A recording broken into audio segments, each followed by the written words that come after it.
کہ حسینی حاصل کرنے کے لیے بلند آواز سے درود بھیجے محمد و آل محمد۔ ذرا زحمت فرمائیں مل کے سب حضرات، یہ وہ عبادت ہے جس میں اللہ، اس کے فرشتے، انبیاء، اولیاء آپ کے شریک ہیں، لہذا حق شرکت ادا کرتے ہوئے بلند آواز سے درود بھیجے محمد و آل محمد۔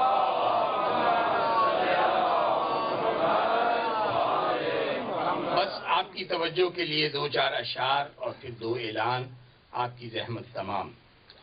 عبادتوں کا سلیقہ نہیں خرید سکا، عبادتوں کا سلیقہ نہیں خرید سکا، زمانہ میرا عقیدہ نہیں خرید سکا، عبادتوں کا سلیقہ نہیں خرید سکا، زمانہ میرا عقیدہ نہیں خرید سکا، امیر شام نے مفتی بہت خریدے تھے، علی کا چاہنے والا نہیں خرید سکا۔ اور میر تکلم کے یہ 5 شعر ملاحظہ فرمائیے۔ دنیا کے جھنجھٹوں سے بچایا حسین نے، خاص نظر کرم ہے حسین کی کہ ایک ہی در سے عزت بھی یہاں سے ملتی ہے، دولت بھی یہاں سے ملتی ہے، اولاد بھی یہاں سے ملتی ہے، دنیا بھی یہاں سے ملتی ہے، آخرت بھی یہاں سے ملتی ہے، سب کچھ در حسین سے ملتا ہے۔ دنیا کے جھنجھٹوں سے بچایا حسین نے، مولائیوں کا وقت بچایا حسین نے۔ اور سنیے، وہ نہر جس کے کنارے امام حسین علیہ السلام کے خیمے نصب تھے، اس کا نام تھا القمہ۔ اس نہر کا نام تھا القمہ، جن بچوں کو نہیں پتا ان کے لیے عرض کر رہا ہوں۔ خیمہ جو القمہ سے اٹھایا حسین نے، خود اٹھایا میرے مولا نے، خیمہ جو القمہ سے اٹھایا حسین نے، دریا کو اپنا پیاسا بنایا حسین نے۔ واہ واہ۔ اور مولائیو، یہ شعر آپ کی نظر ہے، غازی کو لے کے گود میں کثر بطول سے۔ اور بیٹا یہ شعر سننا آپ نے مولا غازی کی شان میں بہت عمدہ پڑھا ہے۔ غازی کو لے کے گود میں کثر بطول سے، سورج کو اپنا چاند دکھایا حسین نے۔ سرکار وفا کے لیے بلند تر صلوات۔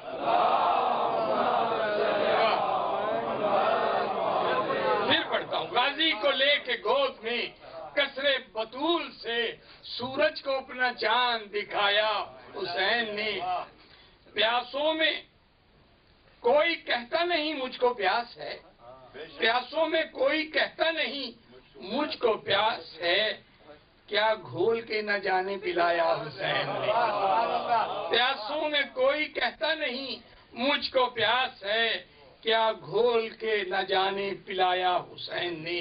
اور آخری شعر ہے، موسیٰ کہاں ہو دیکھ لو حر کو حبیب کو، موسیٰ کہاں ہو دیکھ لو حر کو حبیب کو، رب سے براہ راست ملایا حسین۔ کسی دور کی کسی جلوے کی حاجت ہی نہیں۔ درود بھیجے امام حسین علیہ السلام کی ذات پر۔ بس مومنین کرام، آپ کی توجہ ہو گئی۔ اعلان وہی ہے جو کل بھی کیا تھا کہ صبح انشاءاللہ آپ ایک مرتبہ پھر وہ شرف حاصل کرنے جا رہے ہیں جو خاص مومنین جنحاق کو مولا امام حسین علیہ السلام نے، ثانی زہرا نے عطا کیا ہے، کہ ان کے نام کا جو جلوس نکلتا ہے یہ کسی کوشش کا، کسی کاوش کا، کسی انتظام کا مرہون منت نہیں ہے، یہ معجزہ ہے امام حسین علیہ السلام کی شریکۃ الحسین بہن بی بی زینب سلام اللہ علیہا کا۔ اور ہم پہ ان کا فضل یہ ہے کہ اس جلوس کی میزبانی کا شرف آپ کو ملتا ہے۔ دور دراز سے مومنین تشریف لاتے ہیں، دوسری قومیتوں کے، دوسرے مذاہب کے بھی، دوسرے خیالات کے بھی، سبھی حسین کو خراج عقیدت پیش کرنے کے لیے آتے ہیں، ان کی میزبانی آپ کے ذمہ ہوتی ہے۔ لہذا ہم سب کا فرض ہے کہ اس جلوس کو کامیاب کرنے کے لیے جو کچھ ہم کر سکتے ہیں وہ کریں۔ تو گزارش اس سلسلے میں یہ ہے، کوشش کیجیے، اگرچہ کہ اعلان پہ عمل تو ہوتا نہیں، لیکن میرا فرض مجھے ہے حکم اذاں لا الہ الا اللہ کہ کوشش کیجیے کہ 12 بجے آپ تشریف لے آئیں، پھر مجلس مولا ہو، اس کے بعد نماز بھی ہوگی، نماز کے بعد ٹھیک 2 بجے وہ چونکہ طے ہے حکومت سے، اس میں ڈیلے نہیں ہو سکتا، جلوس جو ہے وہ برآمد ہوگا اور اپنے مقررہ راستوں سے گشت کرتا ہوا واپس یہاں آئے گا، پھر نیاز ہوگی، نیاز کے بعد نماز مغربین ہوگی، اور کل شام کی مجلس ہم 6:15 بجے جو ہے وہ انشاءاللہ شروع کر دیں گے۔ جو مداح خان ہیں وہ بھی نوٹ فرما لیں، قصر شان نہ سمجھا کریں، جو اعلان ہو اس کے مطابق تشریف لایا کریں تاکہ وقت جو ہے وہ بچ جایا کرے۔ راہ کرم کل بھی آپ دن میں بھی تشریف لائیں، شام میں بھی تشریف لائیں، تاکہ آپ کو لنگر حسینی میں سے، مولا کے دربار میں سے آپ کو بھی حصہ مل سکے۔ یہ گزارش نماز سے پہلے ہوگی یا بعد میں ہوگی؟ جی مجلس بعد میں ہوگی، نماز کے بعد، نماز مغربین کے بعد مجلس شروع، نہیں دوپہر کی مجلس، دوپہر کی مجلس 12 بجے نماز سے پہلے شروع ہوگی۔ جی وہ تعزیے کے لیے وہ انہانگر گاڑی کا جس نے، ایک تو طاہر شاہ اقرار صاحب نے کہا تھا، ایک رضوی صاحب نے کہا تھا، آپ ان سے کوارڈینیٹ کر لیجئے، اور باقی حسب معمول جو ڈیوٹیاں ہیں وہ وہی ہوں گی جو ہر سال ہوتی ہیں۔ جن جن مومنین کے ذمہ جو جو کام ہے وہ اسی طرح انجام دیں۔ سب کو آپ کو معلوم ہے کہ کیا کرنا ہے، جلوس کے آداب کو ملوز خاطر رکھنا ہے، جو حکومت کا انتظام ہے اس کے ساتھ چلنا ہے تاکہ کوئی حرف شکایت پیدا جو ہے وہ نہ ہو۔ یہ یاد رکھیے گا کہ کل انشاءاللہ جلوس آپ کوشش کیجئے کہ 12 بجے یہاں آپ تشریف لے آئیں تاکہ موقع کی مناسبت سے مجلس ہو اور نماز ہو اور جلوس جو ہے وہ وقت مقررہ پہ چلے۔ جتنا وقت ہوگا اتنی ہی مجلس ہوگی، یہ آپ مد نظر رکھیے گا۔ آپ کے آنے پہ، مداح خانوں کے آنے پہ، اور جو باہر سے مہمان آ رہے ہیں، جرمنی سے، بیلجیم سے، دوسری جگہوں سے بھی۔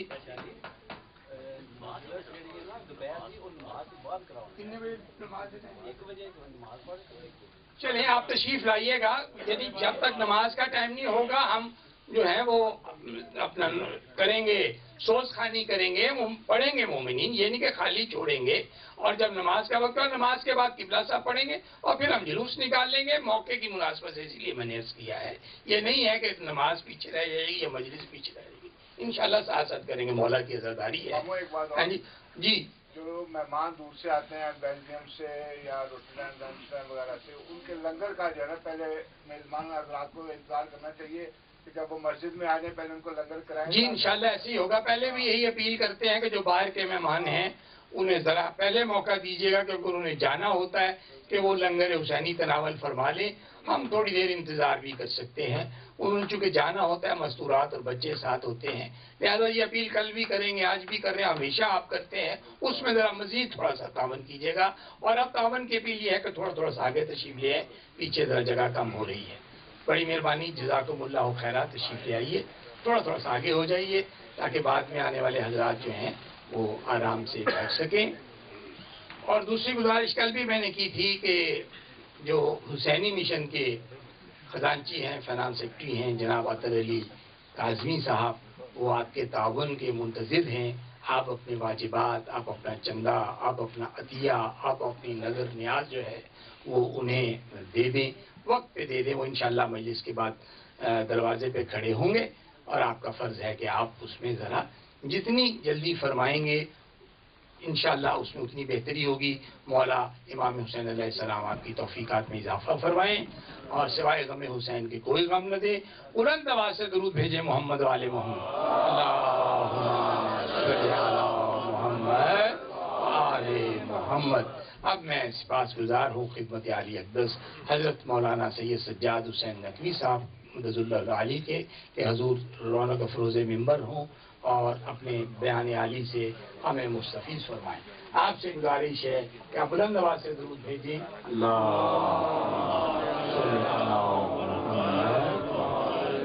حسینیت زندہ باد، حسینیت زندہ باد، یزیدیت مردہ باد، منکر شبیر تیرے پیر پہ نالت، دونوں ہاتھ بلند کر کے نعرہ حیدری،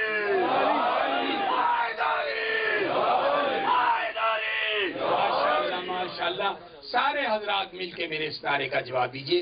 نعرہ تکبیر، نعرہ رسالت، نعرہ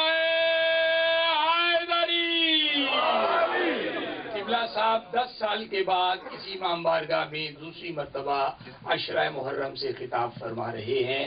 جو سینئر احباب ہیں وہ قبلہ سے پوری طرح متعارف ہیں، لیکن جو بچے اب ماشاءاللہ بڑے ہوئے ہیں ان کے لیے اطلاع عرض ہے کہ قبلہ صاحب کا تعارف یہ ہے کہ قبلہ صاحب دارالعلوم محمدیہ سرگودا سے فارغ التحصیل ہیں. آپ کا تعلق مندی بہاولدین سے ہے.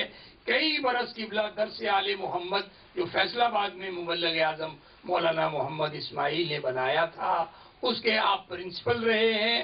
پھر برمنگھم میں مجالس کے لیے آئے، 1 سال آئے، 2 سال آئے، تیسرے سال برمنگھم والوں نے پکا ہی بات رکھ لیا اور تو اس وقت سے قبلہ وہاں جو ہے رہتے ہیں.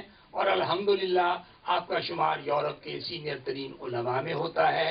آپ کی بڑی محبت کہ آپ اس پیرانہ سالی کے باوجود ہمارے پاس تشریف لائے ہیں. پروردگار عالم آپ کو صحت کاملہ و عاجلہ عطا فرمائے اور آپ کی توفیقات میں اضافہ فرمائے. بار محمد و آل محمد بلندر صلوات.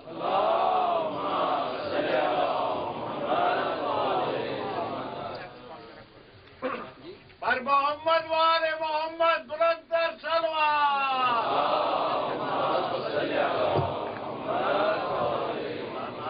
ہمارے دیگر صلوات.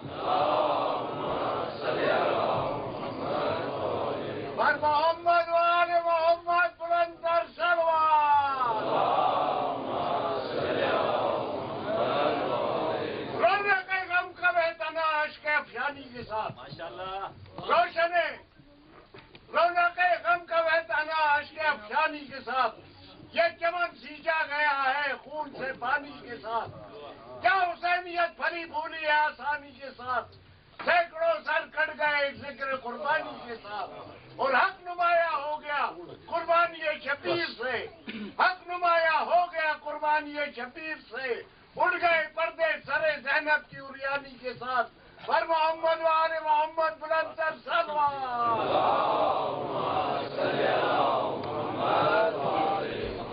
سورہ فاتحہ.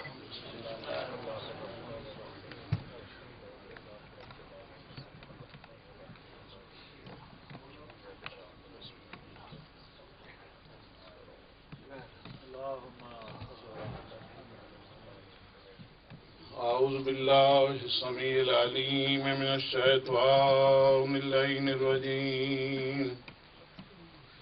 بسم الله الرحمن الرحيم.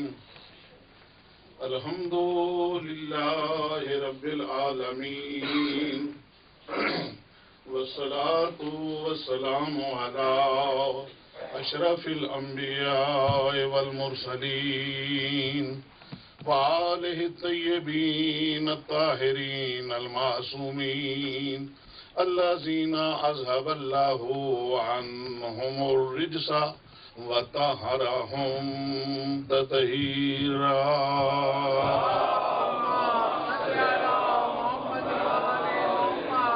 ولعنة الله على أعدائهم وغاصب حقوقهم ومنكر فضائلهم من يوم عداوتهم إلى يوم الدين.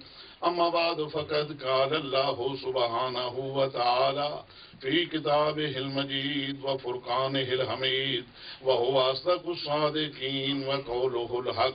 بسم الله الرحمن الرحيم.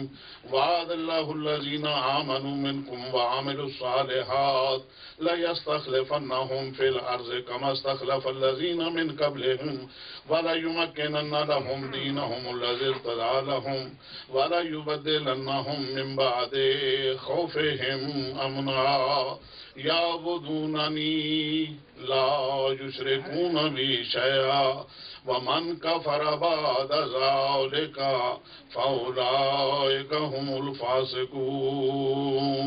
صلوات پڑھنے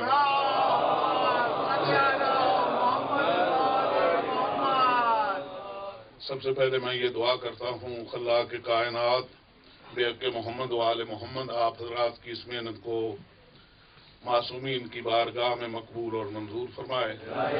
اور اس کے بعد میں یہ امید کرتا ہوں کہ جو تھوڑا سا وقت میں آپ حضرات کو زحمت دوں آپ بڑے خلوص تعاون اور توجہ کے ساتھ سماعت فرمائیں گے. آپ حضرات کی خدمت میں قرآن مجید کی سورہ نور سے چند الفاظ تلاوت کرنے کا شرف حاصل کیا۔ ارشاد ہے وعد اللہ الذین آمنوا منکم وعملوا الصالحات، اللہ نے وعدہ کیا ان لوگوں کے ساتھ جن کے ایمان کامل ہیں اور سب اعمال صالحہ ہیں۔ کیا وعدہ کیا؟ لَيَسْتَخْلِفَنَّهُمْ فِي الْأَرْضِ، انہیں ضرور خلیفہ بنائے گا بیچ زمین کے، انہیں خلافت عطا کرے گا زمین پر، انہیں ضرور خلیفہ بنائے گا زمین پر، مگر طریقے استخلاف کیا ہوگا، قانون کیا ہوگا، سنت جاریہ کیا ہوگی، وہ کس طرح خلیفہ بنائے گا؟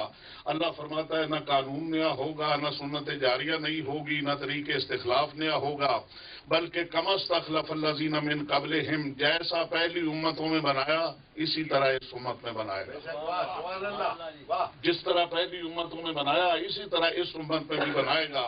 اب عزیزان گرامی بڑی توجہ ہے آپ حضرات کی، یہ تو اب اللہ و تبارک و تعالیٰ کا کام ہے، وہ بتائے پہلی امتوں میں اس کا طریقے استخلاف کیا تھا، وہ کس طرح لوگوں کو خلیفہ بناتا تھا، لوگوں کو خلافت کس طرح ملتی تھی۔ تو اللہ کے بتانے کا انداز تو یہی ہے کہ اس کی کتاب میں ملے گا، اس کے حکم اس کے قرآن سے ملیں گے۔ تو قرآن مجید سے جب ہم نے دیکھا تو وہاں ہمیں کچھ خلفاء نظر آئے، اور میں علی ابن ابی طالب کو چوتھا ہی خلیفہ مانتا ہوں، مگر ذرا جلدی سے ناراض بھی نہ ہو جانا، چوتھا قرآن کی ترتیب کے اعتبار سے مانتا ہوں۔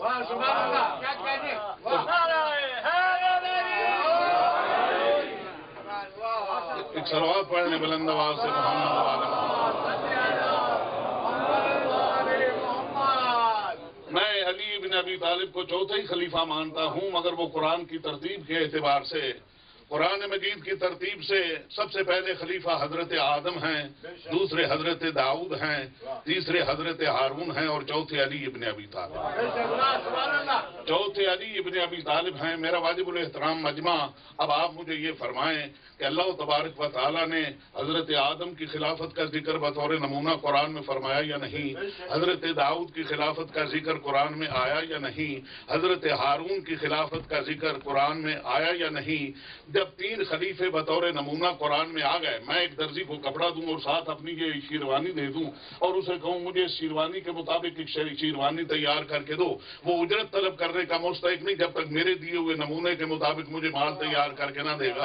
یہ بندگان خدا، جب اللہ نے تین خلیفے بطور نمونہ قرآن میں لکھ دیے، تمہیں بے نمونے کے خلیفوں کی ضرورت کیا؟ ایک صلوات پڑھنے بلند آواز سے محمد وآل محمد۔ میرے ساتھ ساتھ تھوڑا تھوڑا چلتے آئیے گا۔ میں آپ کی خدمت میں بالکل اختصاراً اور اجمالاً عرض کرنا ہے۔ سب سے پہلے خلیفہ کون؟ حضرت آدم علیہ السلام۔ اور یہ میں عرض کر دوں آپ حضرات کی خدمت میں کہ لفظ خلیفہ، لفظ امام اور لفظ اولی الامر اور لفظ وسیع ایک ہی معنی میں استعمال ہوتا ہے۔ بڑی توجہ ہے آپ حضرات کی۔ خلیفہ کا معنی ہے جو کسی کے پیچھے آئے، امام کا معنی ہے جو کسی کے آگے چلے۔ یہ فرق صرف نسبت کا ہے۔ ہم جس طرح باپ بھی ہیں اور بیٹے بھی ہیں، جب اپنے باپ کی طرف سے دیکھے جائیں تو ہم بیٹے ہیں، جب بیٹوں کی طرف سے دیکھے جائیں تو ہم باپ ہیں، جب امت کی طرف سے دیکھے جائے تو امام ہوتا ہے، نبی کی طرف سے دیکھا جائے تو خلیفہ ہوتا ہے۔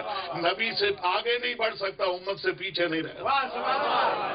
صلوات پڑھ لیں بلند آواز سے محمد وآل محمد۔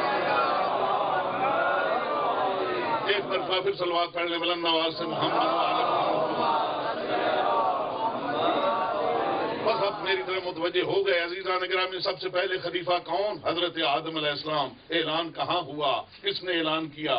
بزم قدس میں اعلان ہوا، معصومین کے مجمع میں اعلان ہوا، مقربین کے اجتماع میں اعلان ہوا، ملائکۃ اللہ کی موجودگی میں اعلان ہوا، اور قرآن مجید کے لفظوں سے اعلان ہوا وَإِذْ قَالَ رَبُّكَ لِلْمَلَائِكَةِ إِنِّي جَاعِلٌ فِي الْأَرْضِ خلیفہ۔ وہ وقت کس طرح بھلا دیا جائے جبکہ تیرا پروردگار کہہ رہا تھا فرشتوں سے میں زمین میں خلیفہ بنانے والا ہوں۔ نہ معلوم اس آواز میں کون سی کشش تھی، کون سی جاذبیت تھی، کون سی اس میں پذیرائی تھی۔ وہ ملائکہ جو طمع اور لالچ سے بے نیاز مخلوق ہے، جن کا اڑنا بچھونا عبادت ہے، شب و روز جن کا کام عبادت ہے، ڈیوٹی تو 24 گھنٹے جن کی عبادت ہے، طاعت و طاعت ہی جن کا کام ہے، جو رکوع میں ہے وہ رکوع میں ہے، جو سجدے میں ہے وہ سجدے میں ہے، جو قیام میں ہے وہ قیام میں ہے، جو قعدہ میں ہے وہ قعدہ میں ہے۔ عزیزان گرامی، جن کی ڈیوٹی سجدہ اور نماز ہے اور عبادت ہے، وہ بھی سب ایک جگہ اکٹھے ہوئے اور اکٹھا ہو کہتے کہتے قالوا اتجعل فیہا من یفسد فیہا ویسفک الدماء ونحن نسبح بحمدک، اے معبود تو اسے بنائے گا جو قتل و غارت کرے گا، خون ریزیاں کرے گا، لڑائیاں جھگڑے کرے گا، ہم تیری تسبیح کرتے ہیں، تیری تقدیس کرتے ہیں، تیری بزرگی اور برتری بیان کرتے ہیں۔ آدم کے سارے مصائب پڑھ دیے، اپنے سارے فضائل پڑھ دیے، وہ لڑائی کرے گا، وہ جھگڑا کرے گا، وہ یہ کرے گا، وہ کرے گا، ہم عبادت کرتے ہیں، ہم تسبیح کرتے ہیں۔ اگلی بات کہنے کی ضرورت نہیں، طے ہے کہ اسے رہنے دے اور ہم میں سے کسی کو خلیفہ بنا۔ معلوم ہے کیا جواب ملا؟ جواب ملا انی اعلم ما لا تعلمون، اے فرشتو تم اجماع کر کے آئے ہو اور میں نص کر چکا ہوں۔ نہیں اس طرح لگتا ہے آج بھی کوئی میچ آ رہے ہو۔